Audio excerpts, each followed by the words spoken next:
Yes, karibu ya Excellency. Hello, how are you?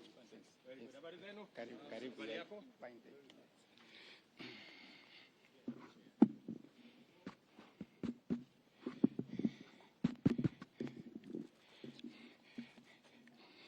Your Excellency, the President of the Republic of Kenya, Dr. William Samoei Ruto, Commander-in-Chief of Defense Forces, Your Excellency, the Deputy President, Honorable Rigathi Gachagua, CSS President, Honorable Governors, development partners, members of the media, ladies and gentlemen, Your Excellency, allow me to keep this very brief so that we allow you to do some other activities. Your Excellency, with your permission, allow me to invite Madam Anna Waiguru, who is the Chair, COG, to make a brief remark. Thereafter, hand over to CS Kobia. I don't want to come here again, to Waziri Professor Kobia, who will invite the Deputy President to invite Your Excellency. Thank you.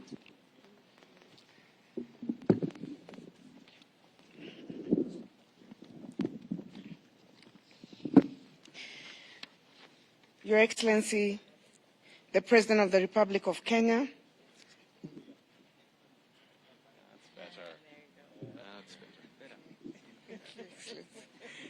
Thank you, Excellency. Your Excellency, the President of the Republic of Kenya, Your Excellency, the Deputy President, colleague Excellency Governors present, Cabinet Secretaries, Principal Secretaries, representatives of the development partners, other invited guests, ladies and gentlemen, good afternoon. We are gathered here to officially flag off relief food distribution to vulnerable households that are suffering as a result of the biting drought across the affected counties. Allow me to thank the national government, through your leadership, Your Excellency, for this initiative, which will go a long way in complementing efforts by county governments and other partners in ensuring that our people can access food, water, and other basic services. It is no secret that climate change has led to perennial droughts in Asal and non-Asal counties, thus negatively impacting the livelihoods of communities. This phenomenon has disrupted the traditional way of life for many Kenyans, pushing many to towns with no means of livelihood. Currently, worsening household food security situation has resulted in acute malnutrition rates across the counties, with 942,000 cases of children aged between 6 and 59 months acutely malnourished, and 134,000 cases of pregnant or lactating women acutely malnourished in need of treatment.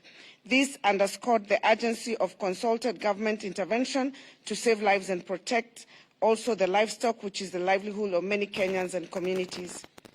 Your Excellency, county governments have continued to take swift action to caution the vulnerable population against the scourge of drought through provision of food rations, animal feeds, and water. It is worth noting that with the drought situation in the country, counties continue to face challenges in mobilizing local resources to adequately respond to the drought situation. This is occasioned by the delays in release of equitable share of revenue by the National Treasury to counties, which is inconsistent with the dictates of the Constitution and the Public Finance Management Law. Given the immense nature of the interventions that are necessary to save our lives, of our people and those of the livestock, the Council of Governors therefore requests the international community, development partners, non-governmental organizations, private sector and all other partners to augment the government support to the most affected households. We further would like to request the national government through NDMA to fast-track the process of actualizing the Drought Emergency Fund, as well as immediately release the equitable share of revenue due to counties to scale up the humanitarian assistance to the households experiencing severe droughts. As I conclude, Your Excellency, I would like to give a commitment on behalf of the Council of Governors.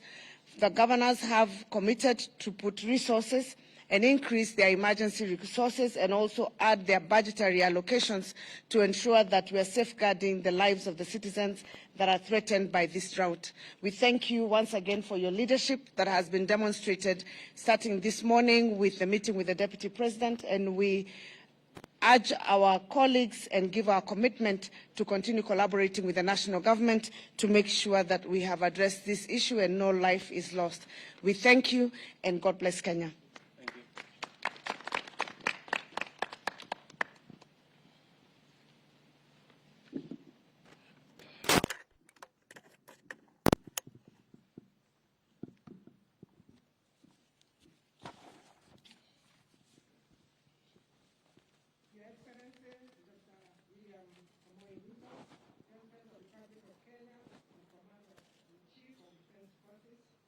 Your Excellency, Honorable Rigathi Gachagua, the Deputy President of the Republic of Kenya, Cabinet Secretaries present, Governors present, Development Partners present, ladies and gentlemen.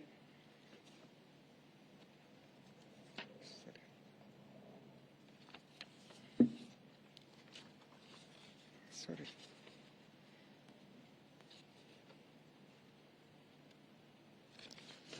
Sorry about that delay. Your Excellency, on behalf of the ministry responsible for ASAL, Social Protection and Special Program, I wish to thank you for prioritizing to preside over the flagging of the food relief to go to affected Kenyans who are experiencing severe drought.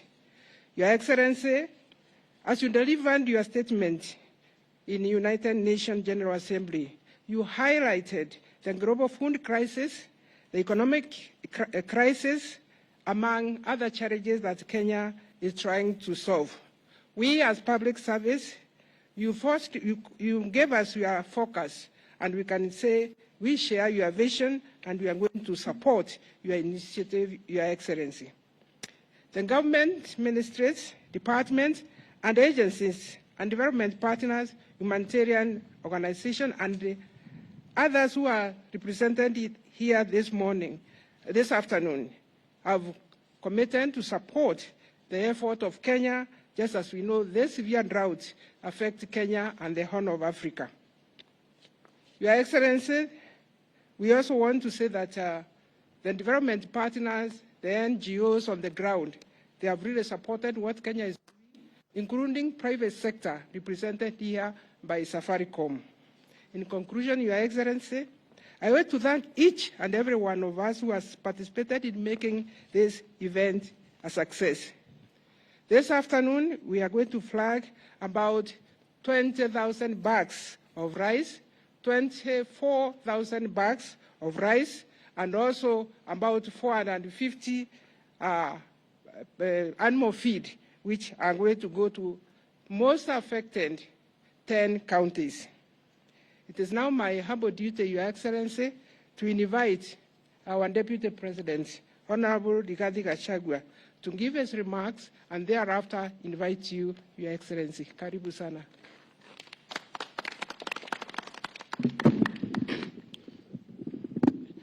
Your Excellency, President William Ruto, I wish to confirm to you that, further to your direction yesterday morning, that we initiate talks between the county government and the national government with a view of creating a roadmap of dealing with this drought situation. A meeting took place this morning under my chairmanship, and we have already briefed you that we have agreed on the way forward. And I want to assure the people of Kenya that the President has directed that he wants a continuous engagement because we serve the same people. And out of that consultation, a roadmap has already been created going forward. Your Excellency, let me also confirm to you that, further to your direction, that you want transparency in the distribution of relief food. It has been agreed that the food that we are flagging off today and subsequently will not be distributed by county commissioners alone. It will be a concerted effort between the national government administration, the county governments, and our development partners, so that there is transparency and there is efficiency. So, Your Excellency, let me also confirm the way you have directed that we meet weekly and keep you appraised and the people of Kenya appraised on the situation on how we are dealing with this problem. With those few remarks, it is now my pleasure to invite the President of the Republic of Kenya to make his remarks. Karibu sana. Thank you. Thank you, Mr. Deputy President. Governors present here, ministers, friends who are partners with us in this effort, from the World Food Program, from Safaricom, from USAID, and all the other organizations present here today. Ladies and gentlemen, this afternoon, we are here to flag off food, as has been mentioned by our CS responsible. We have in these 50 trucks, 20,000 bags of rice, 20,000 bags of beans, and assorted animal feed, together with cooking oil that will go to the various parts of our country that today are facing serious challenges of drought. 3.5 million citizens in the Republic of Kenya are today severely affected by drought, not to mention livestock and other areas that are affected, delivery of water, the absence of pasture in many parts of our country. Currently, we have 23 counties across the country that are suffering the very serious and severe effects of drought. To avert any untoward further suffering of citizens in these areas, I did ask my deputy to convene a meeting of governors and all the other stakeholders, and we now have a plan of action to build on the plan that existed before, so that we can efficiently and expeditiously deal with the effects of drought in the various parts of our country. The brief that we have is that the many people who are suffering food, water, and many livelihoods, loss of many types of livelihoods, including livestock. As I have said, about 3.5 million Kenyans are affected in this manner. The food we are flagging up today, the next consignment, I have already agreed with the ministry concerned and with Treasury to make resources available so that the next tranche will be on Friday, and on a weekly basis we will assess the situation and see what this intervention will mean for the people around the country and what additionally can be done as we go into the future. I want to commend development partners who are working with us, who are distributing food, those engaged in cash transfer on the ground. I have asked that we are going to have a meeting on Wednesday with our development partners so that we can harmonize our approach and make sure that we avoid any duplication in any part of the country, and so that we can leverage on the county teams that are assisting in identifying beneficiaries of this food and other items.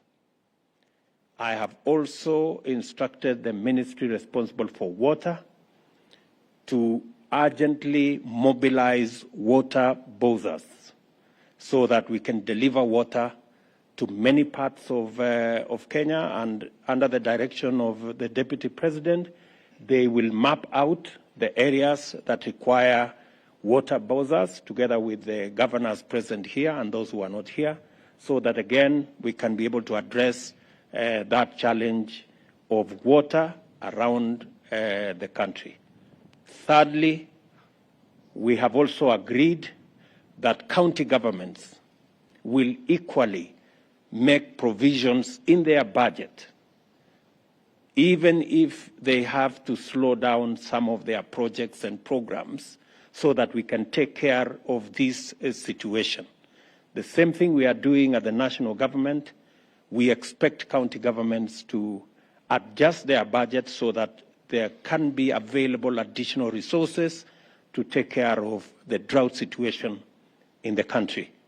I have also told the Deputy President, being the chair of IBEC, to make sure that county governments are facilitated to adjust their budgets so that they can make resources available, working with the Comptroller of Budget and all the other institutions, so that we can take care of this situation, because indeed it is a very severe situation. I also want to say that to thank the military, NYS, our development partners for mobilizing the transportation of this food around the country and into the counties that require this food. And we are looking forward to working with others to make sure that we facilitate this whole exercise. I have also asked the Treasury to work with the counties so that they can favorably consider adjustments of the various interventions that are required to make it much more easy for Kenyans to deal with the current situation. We will also be mobilizing resources for animal offtake, where we find that the animals are too weak. We are going to work with Kenya Meat Commission to make sure that there is an offtake program that will facilitate citizens not to be stuck with livestock when they do not have pasture. And finally, let me also say that I have asked the Deputy President to, on a weekly basis, make these consultations possible so that we can monitor as government the steps that are required for us to ensure that no Kenyan dies of hunger as we manage the effects of climate change and as we think on the long-term solutions to this challenge. Finally, I am asking all our farmers across the country that we are now in the process of facilitating availability of fertilizer in many parts of our country, especially those with short rains. We will also mobilize for fertilizer for the long rains. I want to ask all farmers who had cut back on acreage under food production that the government of Kenya will support them fully in these short rains and in the coming long rains, so that we can produce sufficient food to take care of our food requirements as a country. And in the short term, we are working as part of our plan to ensure that we transit our agriculture from rain-fed to irrigation, And in so doing, we are going to be working with the private sector on the delivery of water under our public-private partnership. As I have committed, we are going to work on the law so that we create provision for water purchase agreements that will make it possible for the private sector to invest in the water sector, and we can buy water from them, and we do not have to deploy huge resources from government in that sector. The private sector can work with us in our bigger plan of ensuring that Kenya becomes a food-secure nation. It is my hope that this will be among the last times we are doing this kind of ceremony, where Kenyans are facing starvation and hunger, and we have to do this. I think it is possible for us, going into the future, to have a much more proactive approach to situations like this so that we manage them ahead of time and avoid situations of a crisis like the one we are in. For the last 4 years, we have had failure of rain in many parts of Kenya. That is what has exacerbated this situation, and hopefully we should be able to be better prepared as we go into the future. I want to thank all the stakeholders, the governors, for undertaking that they will work with us and work with all the other stakeholders in not just making sure that we have additional resources for food, but also working together with our development partners in making sure that this food gets to the right beneficiaries and there are no duplications and there are no issues of integrity around the distribution of food to those who are in need. So I want to say thank you very much for all those who have made this possible. I look forward to making sure that this situation is managed and we don't lose no citizen to hunger because of the drought situation we have in the country. Asanteni sana, and may God bless you.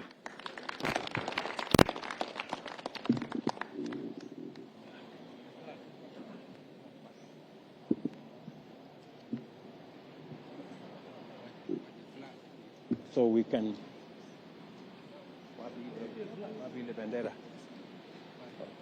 basi sawa sawa.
Zimepita hizo.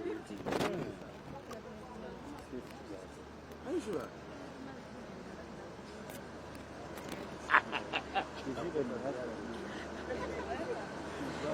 Because I mean,